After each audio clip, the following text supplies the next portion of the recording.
Good evening, everybody. It's 7 o'clock on Wednesday, December 6th. And tonight we're doing our Zoom into Wine episode on Paso Robles. And we thank you for joining us. My name is Ian Blackburn. Every Wednesday we get together right here at 7 o'clock. Some fun people that love wine.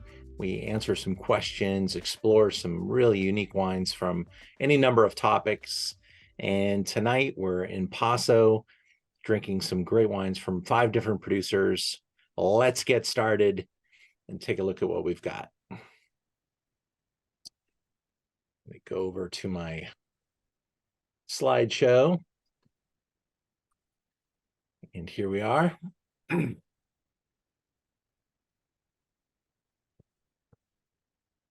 Couple late joiners. Welcome, everybody. Every Wednesday, 7 o'clock, Zoom into Wine. Tonight, we're tasting 5 wines. And we're going to go across Paso, which has been a real, burgeoning wine region for so long now. It's probably 30 years of really rapid growth. And I said this long ago, Paso Robles is making some great wines, and they've really kind of focused their energies on a few grape varieties. They figured out what really works well. And I think other wine regions in California all believe, there's enough business for everybody to go around for sure, but there are a lot of great wines in California. No one's making better wines than Paso Robles, but it's a style. Typically it's a Paso style, and so people will have their favorites. They'll like the cooler regions of California, the Santa Barbaras, the Sonoma coasts. They'll enjoy Chardonnay and Pinot Noir. Paso is not a Chardonnay and Pinot Noir region. This is a region that's really been focused on Rhone varieties and Cabernet and unique blends. Sure, they make a little bit of Chardonnay, they make a little Sauvignon Blanc, and there's some little pocket vineyards here and there, but they've really, through trial and error, really figured out what works. And tonight we're going to look at 5 different wines that I really enjoy, and I think I put forward for maybe their price point, maybe their quality at price, and just some really nice stories. So let's take a look at Paso Robles in general. This is a growing area that's been developing, and the map of Paso Robles has really become interesting, because now when you tell people you're going to go to Paso, they ask you where. And so you've got the western side, the Adelaida, York Mountain, Willow Creek, Templeton Gap area, and downtown Paso, right off the 101 freeway. And then you go to the east, and you can see a lot of the larger, sprawling, bigger vineyards, maybe even more volume-oriented type of estates. But there's some really unique properties out here, and you could really see some interesting ideas and concepts, and you can also see some things that didn't work. But I'd say most of the really famous high quality producers right now, is everyone seeing my map? I just want to make sure you guys all see it.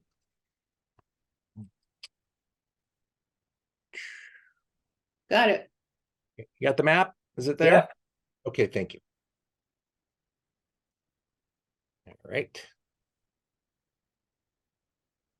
It says shared. Why are you not clicking? Thank you. All right, now we're going to get it to work. So most of the high quality, super high priced wines and stuff are coming in over in this zone here, the Willow Creek district. We'll see a couple of those guys today. And this is really, pretty extravagant type of grape growing.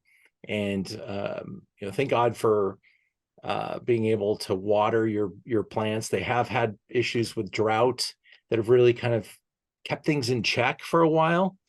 And this last year and a half, with a couple of really good storms, has really kind of saved Paso's future, because it was getting pretty desperate. And there were some definite challenges, not just in the future, but like immediate. So it's been a kind of a return to normal this year, which was also felt throughout California 2023. We haven't really heard reports yet, but I think it's going to be the largest crop of all time in California, just by sheer mass of growth and number of acres, but also just because of the quality of the harvest. It was a big vintage and people needed it. So it was right on time and very helpful. Now, let's get into our first wine. And I think it tells you a lot when you want to start a regional tasting and you start off with a Cabernet. This is going to be one of the lighter wines that we're going to taste today. And it's a beautifully done wine. It's called End of Day. And here we are, the beginning of our tasting, the end of my workday. A Caliza, a great property. Developed this line kind of like in response, like a lot of places. Hey, you know, their main wines are 60, 70, 80, 90, 95, $125 a bottle at Caliza. And that's just too expensive for a lot of people. And so they wanted to kind of go back and see what they could do. And they're working with some growers, finding some fruit, being able to make a wine that they could sell at a very attractive price point, kind of where people expect to buy something of quality. I think I always tell people, you know, it's easy to find $100 bottle that you're going to love, but try finding something 15, 25, 35 bucks that you can really embrace. And that's where the work comes in. And these guys have worked really hard to make this line. The End of Day line, I think their Albarino just made a couple of wine writers top 100 lists as well. So the line is really having some great success. They are one of the Willow Creek kind of pioneers. I mean, they've been there a long time and really helped define the wine region. And the team that's there, they've seen it all. They've been there through it all, and they were pretty instrumental in bringing guests to the region and really developing a fan base, a loyal following. And you don't see their wines everywhere outside of the winery. They sell most of their wine at the winery, but End of Day gives them that's another really good idea about this wine, because it is distributable. It is something restaurants need. They need a good small producer wine that from a quality, you know, reputable house that they could have either by the glass or on the wine list for $60. Something that's, you know, very applicable.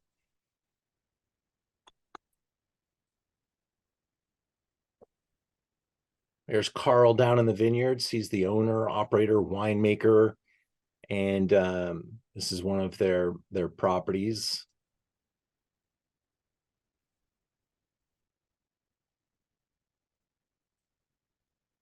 Blueberry, sandalwood, spices, a potpourri of intriguing aromas lead to a textural wine on your palate. The essence of graphite, whetstone, earthiness wrapped in a lingering dark finish. It's Cabernet, pure Cabernet. And you can really smell those blue-toned fruits, black-skinned fruits like plum, blueberry, blackberry. I like how it's not overripe either. It's really got a nice, solid presentation here.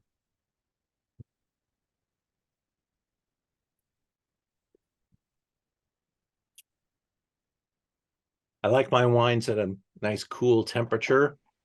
Might have it just a little too cold in my glass tonight, but really I like that tactily.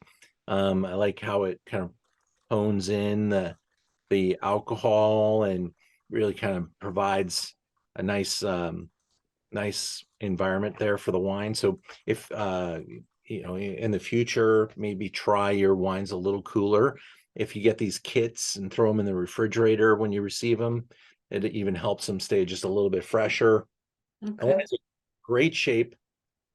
I love how this. I mean, look at how dark that is. It's, this might be a wine that you like, Tony. Is this something you find? It's a tad too earthy for me. Just a tad. Okay. I'm going to keep working on you. I like that. Thank you.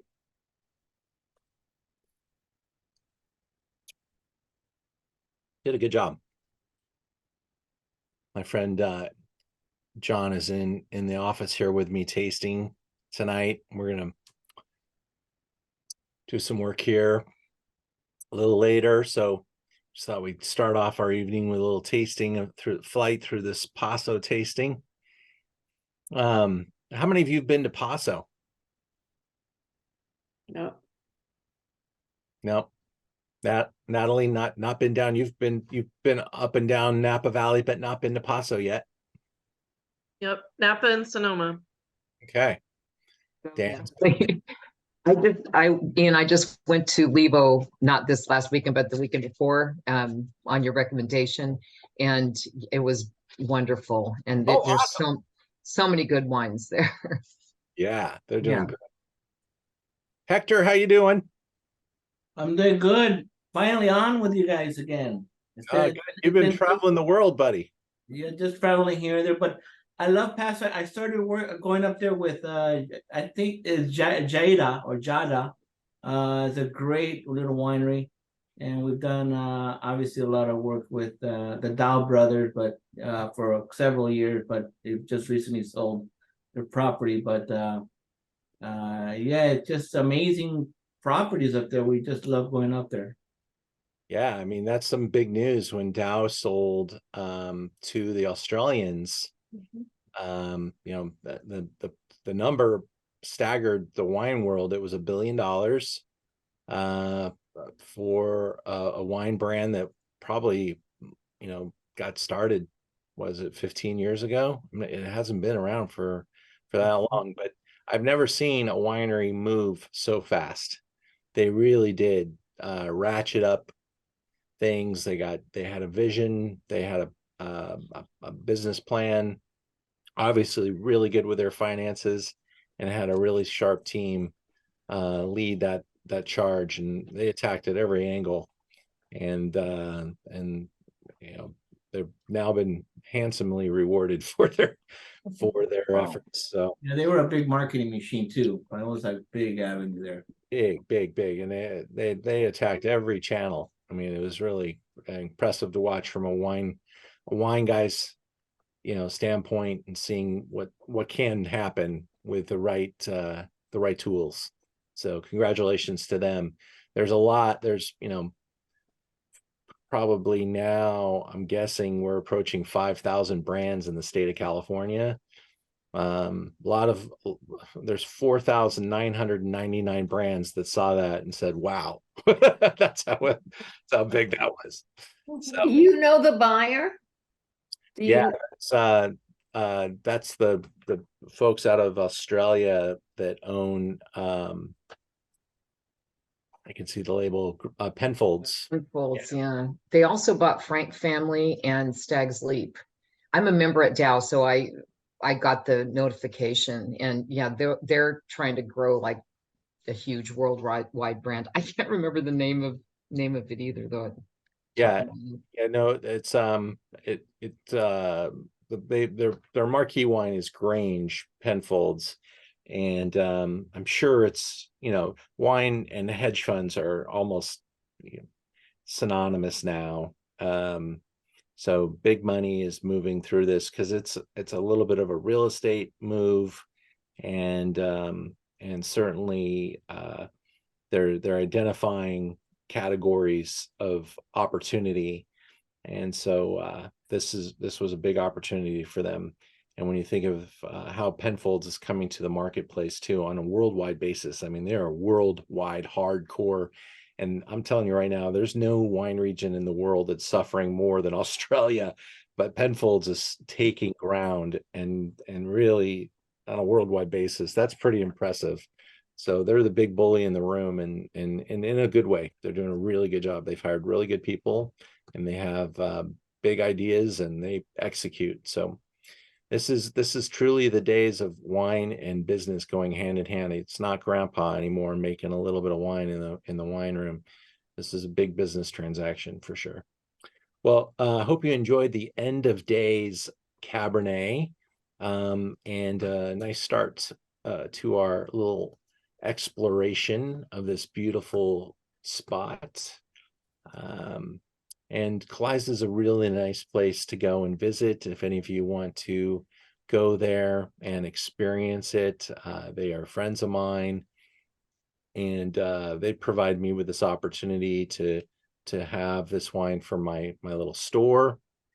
They introduced it to me on when it first came out, and it's been a very successful wine in my store.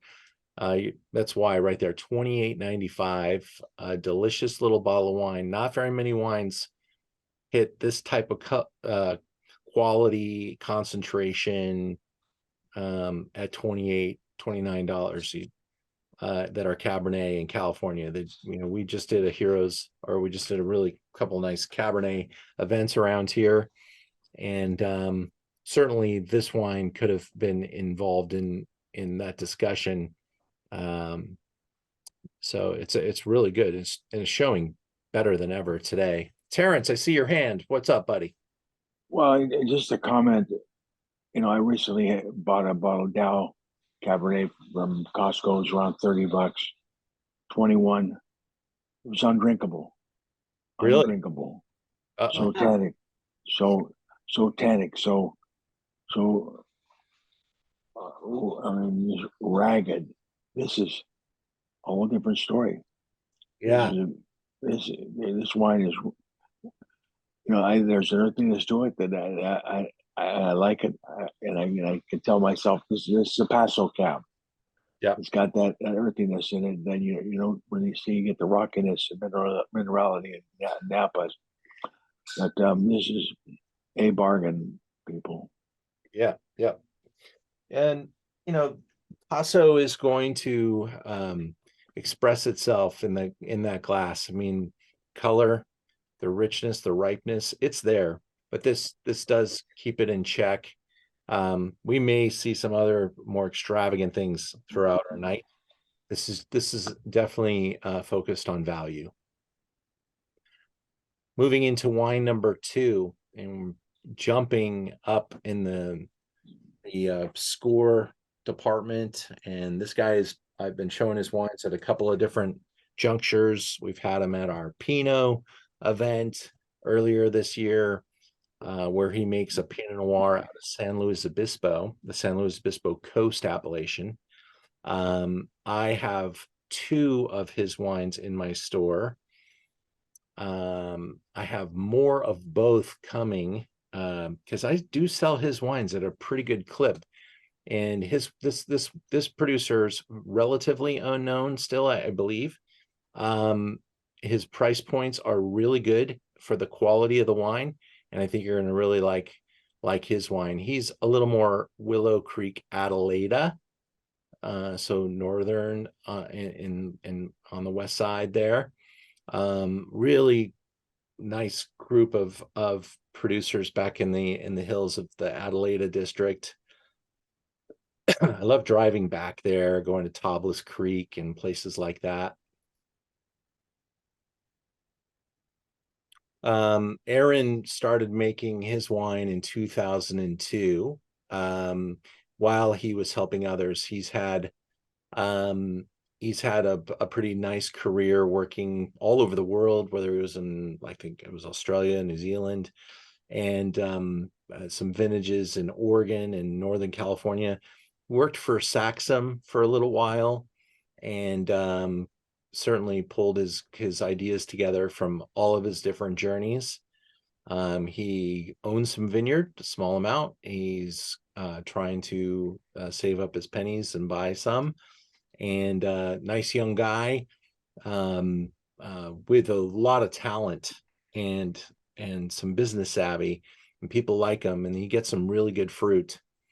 This is a blend called Sand and Stone. It's Grenache based with 27 Petite, 21 Syrah, and 4 Graciano. 96 points. Did I give him 96 points on this wine? Wow. All right. Let's see. I've been tasting Aaron wines for a few years and continue to enjoy the style, unique strokes, dense, dark, deep, intricate, and savory. Color 14, aroma 24, body 24, overall 34. Wow, that's pretty strong. Let's see. I'm going to pour this wine and give it another judging right now.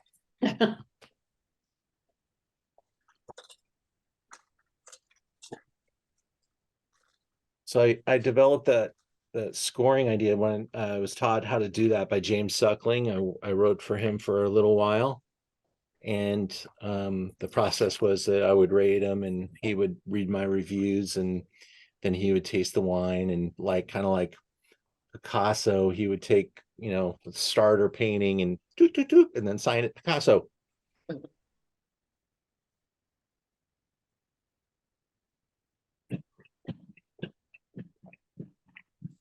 Lots of lots of espresso, coffee, chocolate. Whoa, I mean, we just went from light and pretty to massive in a hurry. This is so big and dense, man. Woo. Mhm. The nose is beautiful though. The color, come on. Color is always to me like so tough. I mean, how is that not a 15 on color? That if it's any darker, it would stain the glass, The aromas there's a floral thing to his wines. I always get these like red purple type of flowers in the nose, and it has just a wonderful aromatic quality to it. There's like a pie filling, kind of a baked pie filling, blueberry, blackberry pie.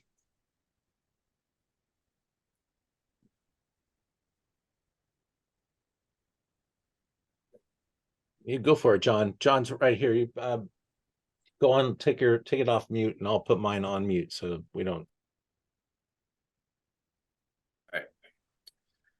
All right. So I noticed it says Graciano.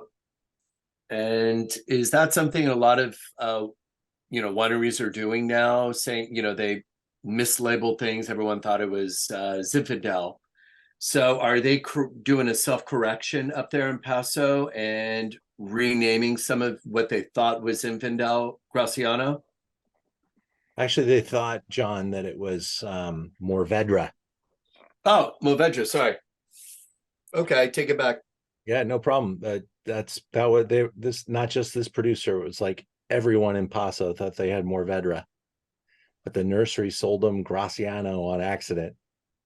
Oh my goodness. And they loved it, but that's Graciano is a grape variety predominant in the Rioja area of Spain, and no one has ever blended with Graciano before, except for the folks in Rioja. And when you take that grape, you have no expectations for it, and you put it in Paso, it becomes this Mourvedre on steroids. So they had a happy accident is what they had. But they also all had to relabel their wines. They all thought they were making GSMs. They were making GSGs. And it was a really cool, it's a really cool story. I believe it was Michel Roland who actually discovered it in the vineyard as he was walking through, and he's like, the guy's like, yeah, this is our Mourvedre, and he's like, this is not Mourvedre, this is Graciano. And then everybody's like, what? And they tested it out. Sure enough. Terrence, what do you got? Well, you kind of see some characteristics of James Barry, and we worked for I think it's James Berry, Yeah. Saxum, Saxum. who really likes to incorporate a lot of varietals and get some unique flavors. Is very good. Is the Graziano grape grown in Paso, Ian? Yes, yes. Well, now it is. It's pretty all over the place, actually. I mean, we're not talking about one vineyard. We're talking about every winery that thought they were planning GSM. Okay. So Graciano is now part of the community, and people are not taking it out and putting in more ved. At least that's what I've been told. That may not all that might not be completely true everywhere, but if you look at all these wineries in Willow Creek, they are all proudly telling people that their wines are made with Graciano. Okay. And maybe we'll see including some more ved come in the future too. Graciano's only 4%, but it has that much of an impact.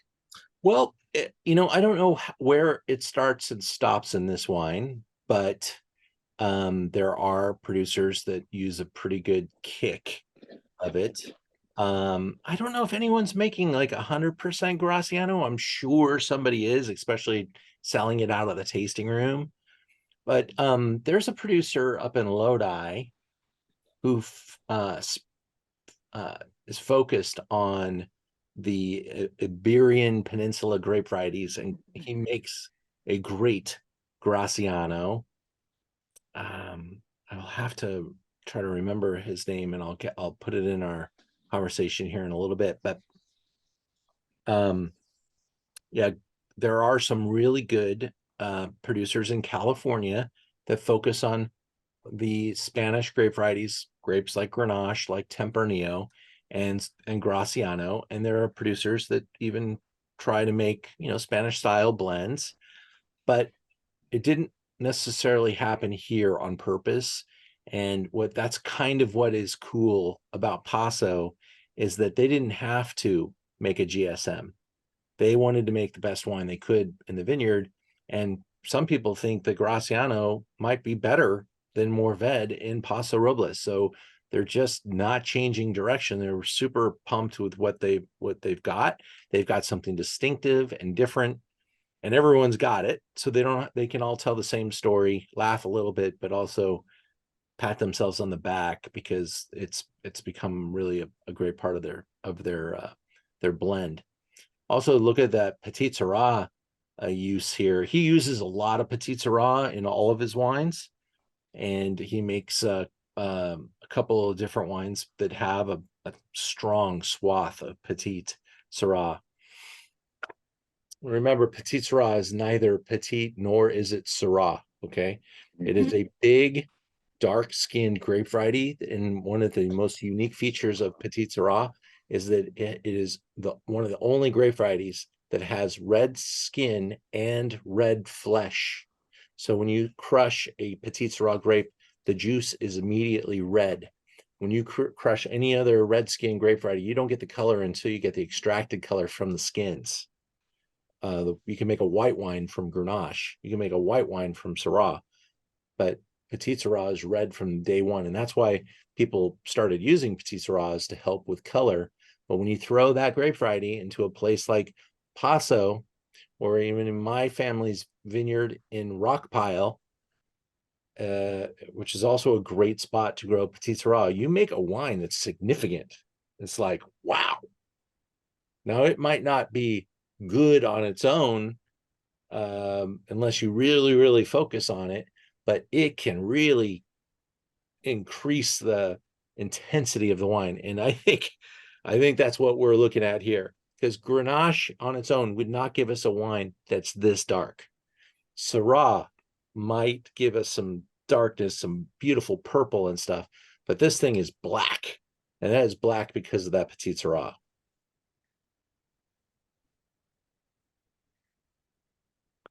Here they are. They've gone through their vineyard and they've pulled a lot of leaf, maybe even used some sort of it's almost like you're sitting on top of a tractor that goes on top. It looks like a lawnmower almost, but it's cutting down the sides. And how can you do that? Because you set the device up high enough and see where the fruit is hanging at the bottom.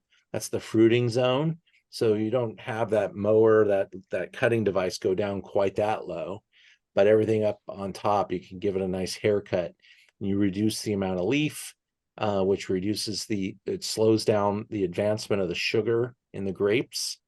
And you can really kind of get you can really start to stress the vine into making those grapes get ripe. And also focus on quality and not growing leaf. That's the problem with leaf development. They get all this leaf out there and they're like, oh, let's keep going, let's keep growing, let's keep stretching out and taking ground. And then they get cut back and they're like, nope, let's get the fruit ripe because we need more birds to come and get that fruit and populate. So it's quite a interesting mentality of grapevine. And let's look at that concentrated berry there. There's the bottle. That's Aaron's packaging is really spot on. There's a lot of cool packages in Paso. He's one of them. Simple, elegant, quiet. I'm digging my 96-point score. I think it's quite there. It represents very well. It's $44 for a wine, of that impact and that flashiness. So I think I can live with myself today.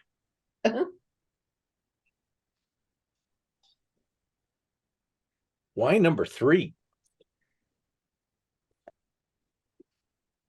Great story here. Gotta click the slide over to get my dates correct, or I'll start telling the story wrong. But I did not score this wine. This was scored by Dunnick or Parker or Suckling, 97 pointer.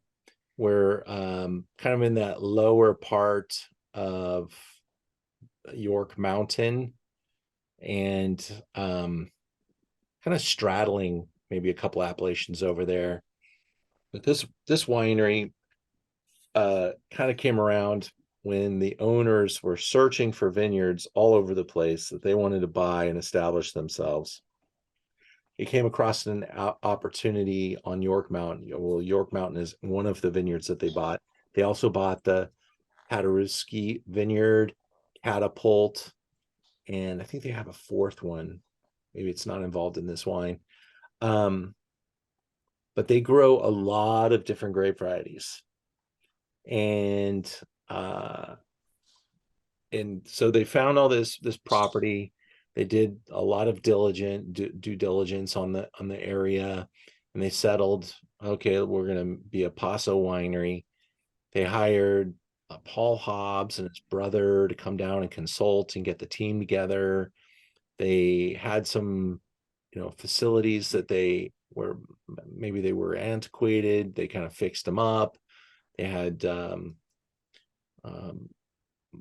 good budget set up to really come in and do something significant. They hired a female winemaker who was doing some really good work at Chalk Hill. When Chalk Hill was really making some great wine, they got her to become the head winemaker, come down, focus. That spun the departure of the Hobbs brothers, but she's been at the helm now, I think, about 18 years. And so this is another blend, because that's what they do. This is the estate blend.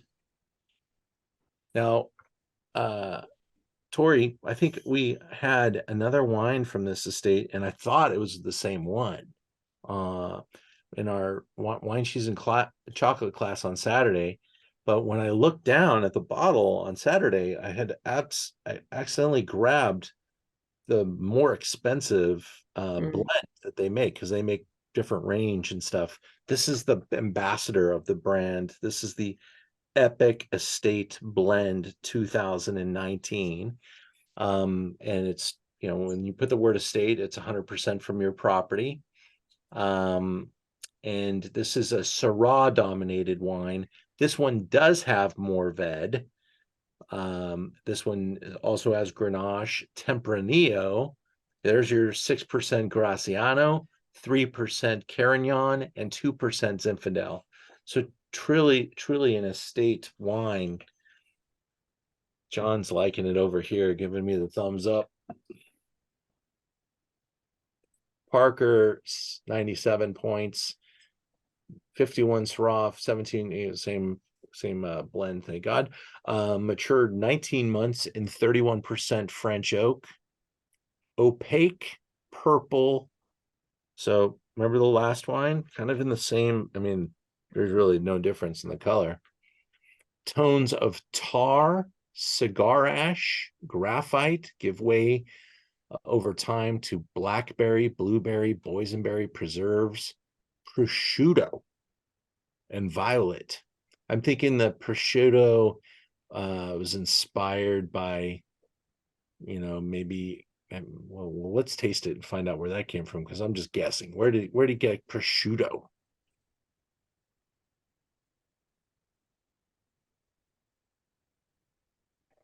Full-bodied, ripe, and concentrated. It offers pixelated tannins,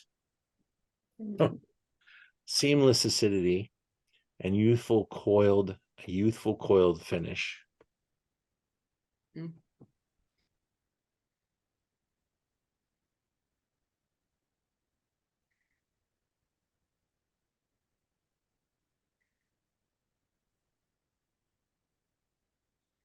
I'd say maybe it might sound critical, or it might sound critical to the prior wine, but comparing them, because I like to do that, I think the wine that we had previously was a little less refined. This wine appears to be a little more refined, in meaning it's got a little more finesse, a little more purity of and elegance.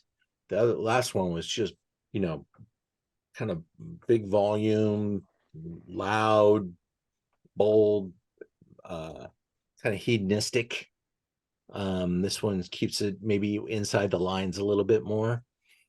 I like them both, and I like them both for different moments, and maybe one right after the other at a dinner, because it's my favorite thing about wine is comparing and contrasting.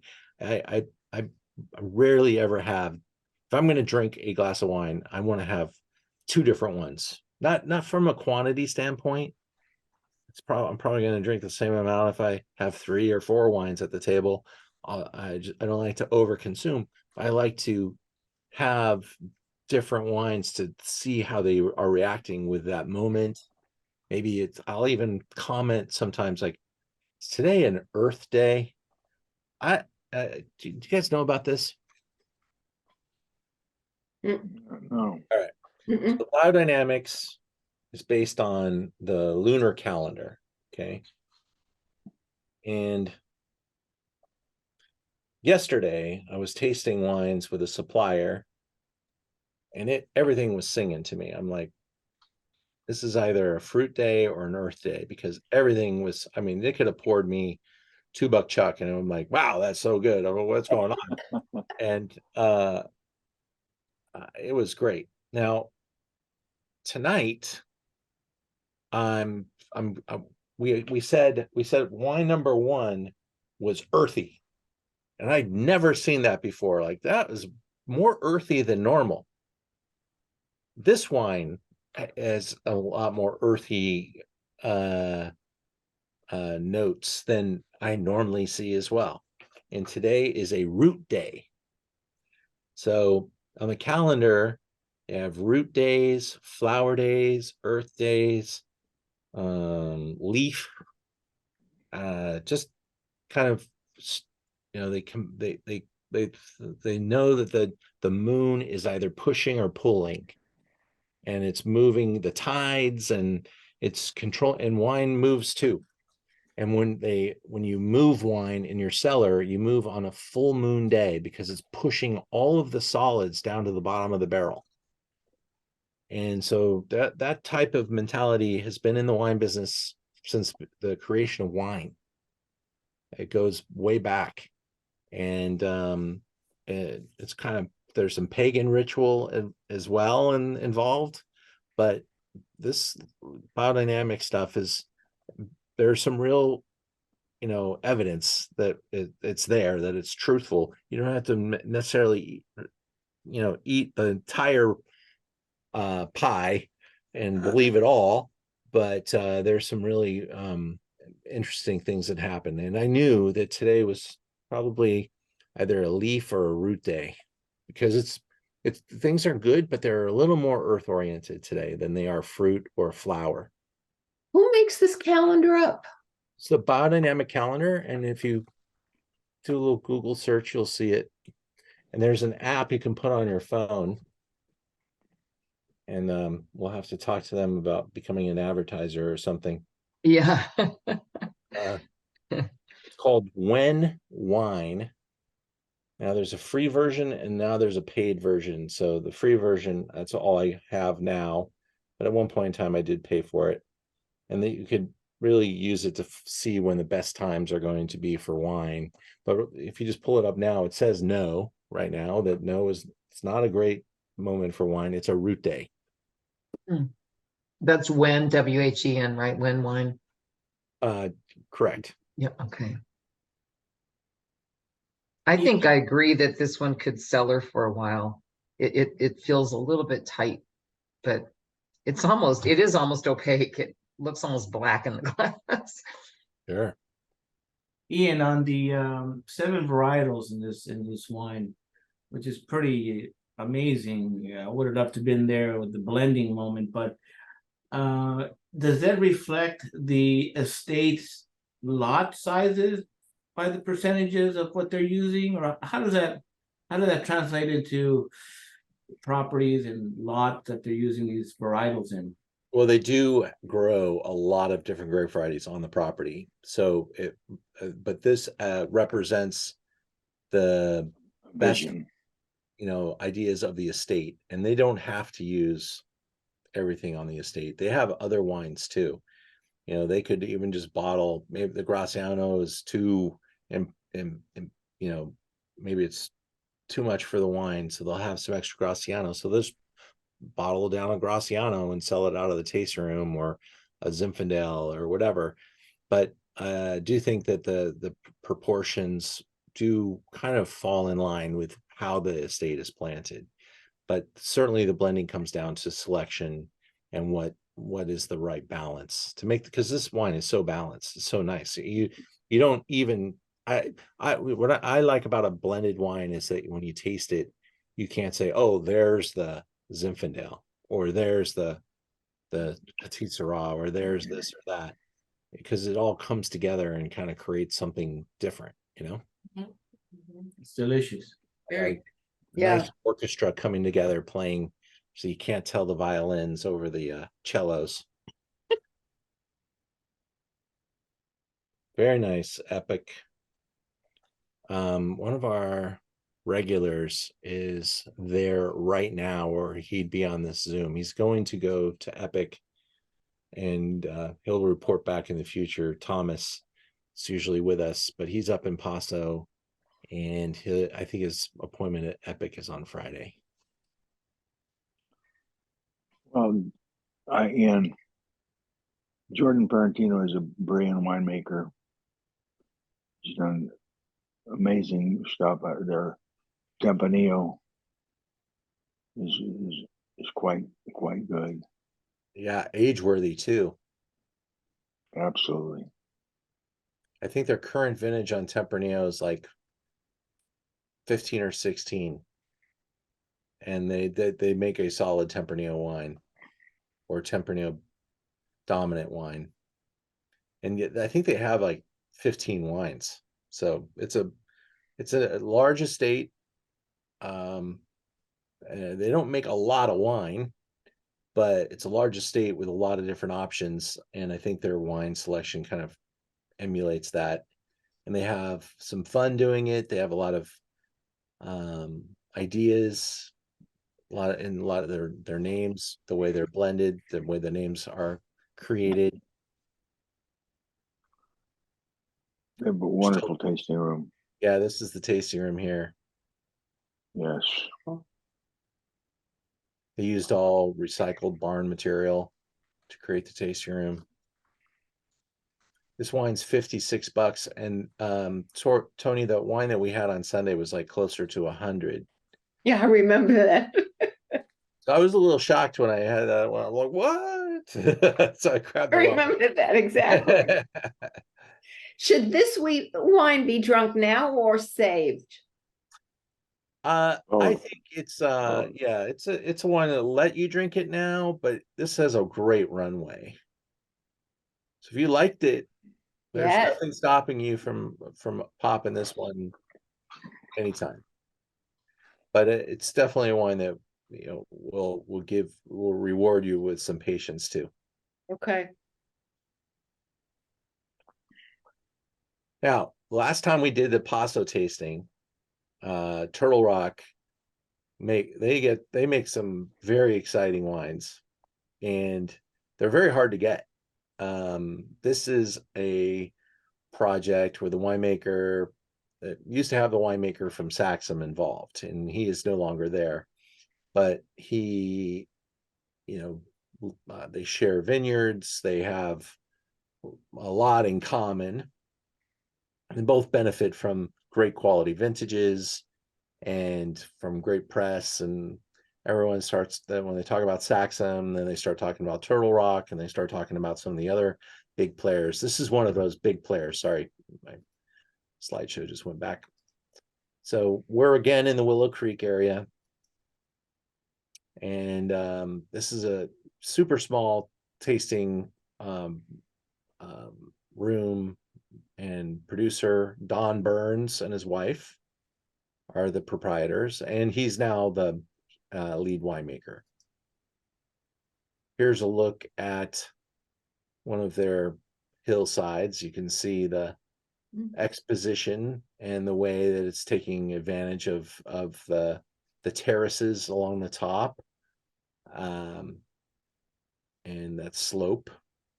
Also that kind of that volcanic limestone material, kind of I think it's mostly limestone and sand actually in this part. The canopy up top, though. Yeah. Crazy. Yeah, those vines look a little unkept, and maybe at this point they're probably just about to get a little bit of a haircut. This is the 2020 G2. That's the name of the vineyard, G2. And it is a Syrah, so it's 91% Syrah, 5% Mataro, which maybe they went with a Spanish version of Mourvèdre. Mataro is Mourvèdre. I want to double check that and make sure I'm correct. But Mataro, 5% Mataro, called Mataro in Spain. Also, they use that in parts of Australia too. I think it might just be a clone or a set of Mourvèdre that comes from maybe it's Basque or something like that. Grenache 4% in this blend. G2 is a really important vineyard. Expensive fruit, small yields, super expressive. Very. Intensely masculine, their words, not mine, and offers notes of black fruit, Christmas spices, and chocolate. The acid and tannins are in perfect balance, resulting in a wine with impressive ageability. Aged 70% new French oak, 266 cases. That's like beekeeper. That's my type of production. He makes about 5, maybe 10 different wines. So they make about 2,500 to 3,000, maybe 4,000 cases. Let's get there. Any comments? Did Yeah, I? good You know what night. I should have sent you all a toothbrush with your wine kit tonight, because these wines will be clinging to our enamels for sure. Tony, what were you saying there? I think I Can't interrupted you. decide. I can't. I can't decide if I really enjoy it or not. Okay. I don't know why. Well, it's big, right? Yeah, yeah. I think I really like it. I think. Ah, I love the smell of it. The first thing it says Christmas spices. I smell cinnamon for days. Now, Yeah, Agree, I agree. really like it. Yeah. cool. And Yep. like Mexican chocolate. There's a nice viscosity to it, and I'm getting a little bit of iodine for me. I like that world, just a tad. Cool. That's cool, Hector. Yeah.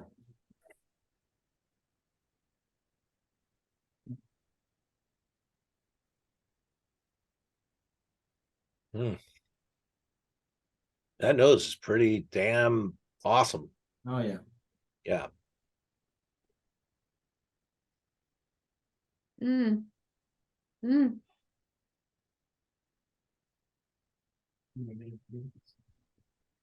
Yep.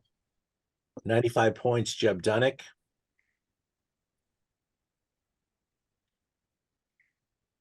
He repeats that black fruits, ground pepper, graphite, chocolatey style. Here's the patio.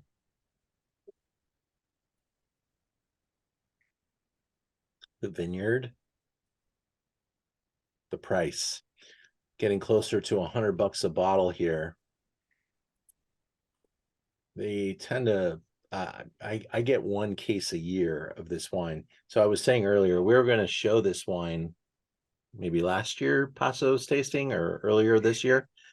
And like right before the tasting, someone came in and bought every bottle of Turtle Rock that we had in stock. Well, this case just came in as we posted this Paso tasting.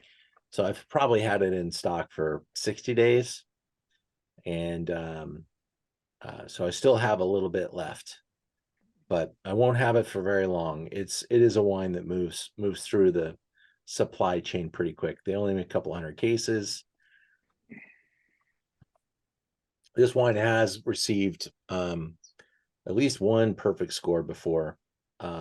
So maybe some people are upset that it only got 95 points. We'll finish our tasting tonight with a Levo wine. I told you before a couple weeks ago, we're going to be seeing him a lot. I did buy a kind of a nice cross section of his wines, but they're almost all gone. His wines sell really well.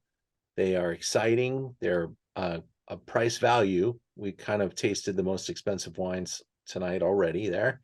And this time we're going to go to the Levo to finish up with a wine called Tearing at the Seams. Now, this is actually a blend of Paso and Santa Barbara and carries a California appellation. He gets a little bit of fruit from a couple named vineyards, and he's really kind of that guy who's going to blend Santa Barbara and Paso's best sites together and make a Central Coast wine. He doesn't own any vineyards, but he's working with like Reuben over at Stultman and Kimsey, Harrison Clark, and Ballard Canyon Vineyards, Michael Larner. And then he's up in Paso with, again, G2, Full Draw, Caliza. That's funny. We all kind of come full circle.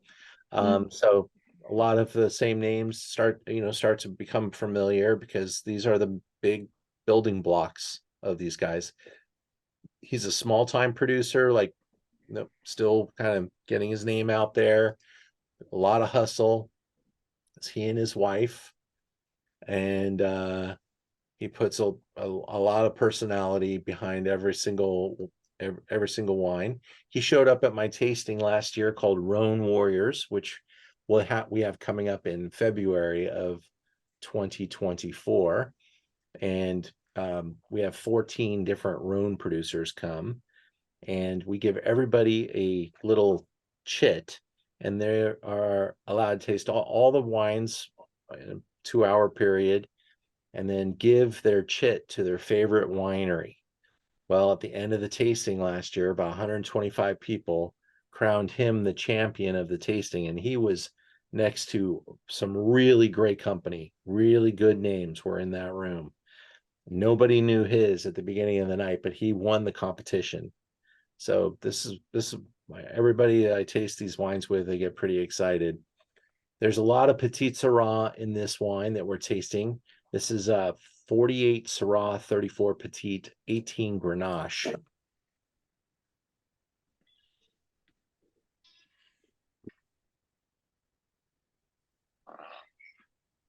That 18 Graziano, it says. I've got 18 Grenache. Oh, okay. It does say Graziano up there. Yeah. I get different numbers at the top and the bottom. Okay. Just curious about, because that Graziano is showing up so much Yeah, tonight. that's right. But it does on the back of the bottle say Grenache again. Grenache. Yeah. I did visit this place, like I said earlier, a couple weeks ago, and we ran into him on the way out. And we were told inside that he also does all the artwork for the labels. He's like a really talented guy, and just as nice as he could be when we met him. It was a wonderful tasting. Cool. Yeah, I love his label art. Yeah. It's all over the place. Nothing there's a common thread throughout all of his artwork, but it really is on brand. He uses really great bottles, big, nice shorter bottle, but it's a kind of plump and looks kind of fancy and cool. Puts a little wax on the top. It's artfully done. Yeah.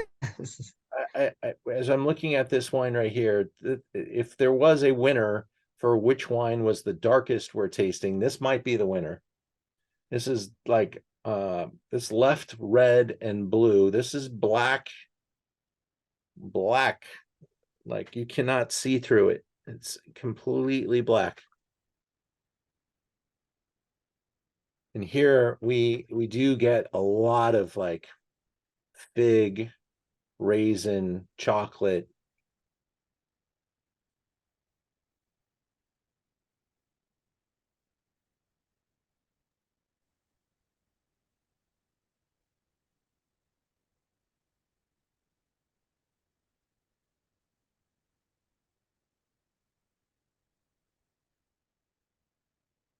A few years back, I would go to the movie theater with regularity.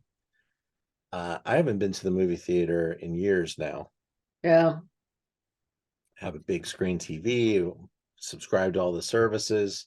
I would still go if the right movie was out, but just hasn't come along.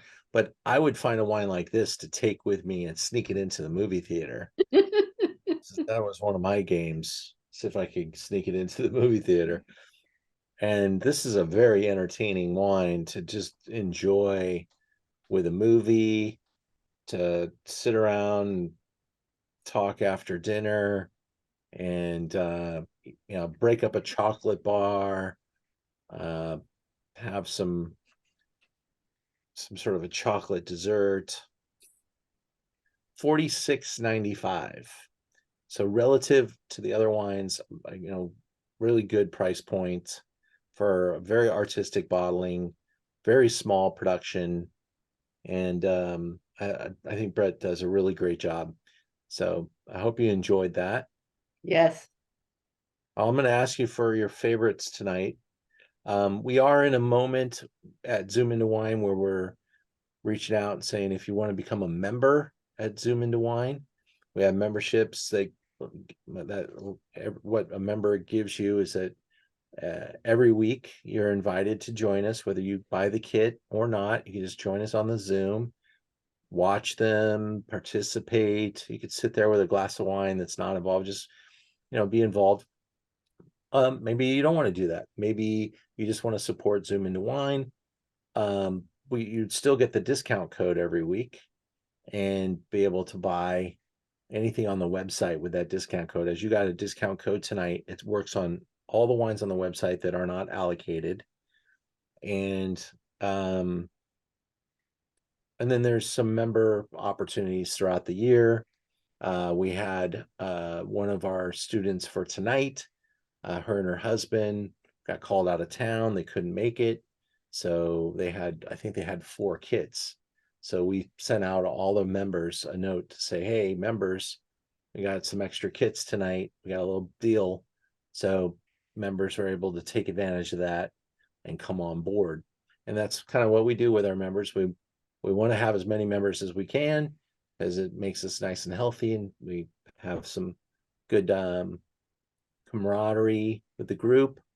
There are other levels that you could join us at. That, like, if you join at the $100 level, you're going to get paid back right away, because we send you a Napa Valley cab that's worth over $100 as a value added, included in your membership type of a deal. And then there's a $125 level if you want quantity over quality. $125, we're going to send you a case of wine. It's kind of our value bestsellers. There's a $200 thing where I send you 6 of my favorites, and there's I think it's $500 or $600 for the next level up. So take a look at the Zoom into Wine membership. You go to zoomintowine.com, click on the membership button, and become a member and join us. And it's a year long. We do it in December, and then we turn it off and we turn it back on next December. And we hope to see you throughout the year. I joined at the $200 level, and you sent me 6 wines I've never heard of, but I am enjoying. Right. Good. Yes. I am not going to send you vanilla, strawberry, and chocolate. I promise. Yeah. I could talk for days about those 6 wines. I sent, there's been quite a few $200 members. It's interesting. Probably have more $200 members than $50 members, which is awesome. But I'm very passionate about each of those wines. And if you want to, Exciting. It's exciting. And I have to say, Ian, we did some interesting things during COVID, but where else can you have the opportunity really to go into and listen to the actual winemaker, the proprietor, whether it's Italy or Australia or Spain or even up in Northern California? It's an amazing connection. And wine is about connecting, and I've had some amazing experiences. I've learned a ton, just on your journey on the wine magic carpet, I want to call it. And it's been a fantastic journey, man, and I appreciate it, and it's a fantastic opportunity. thanks, man. Yeah. Well, we have this little merch. Ditto, Hector. Oh, very, very kind of you. Thank you. We have this little machine here, Merchant of Wine. It's our little wine store. It was born of the pandemic because you may or may not know, but in February of 2020, I had just signed a lease to open a tasting room in downtown LA. And it was going to be my Learn About Wine event center.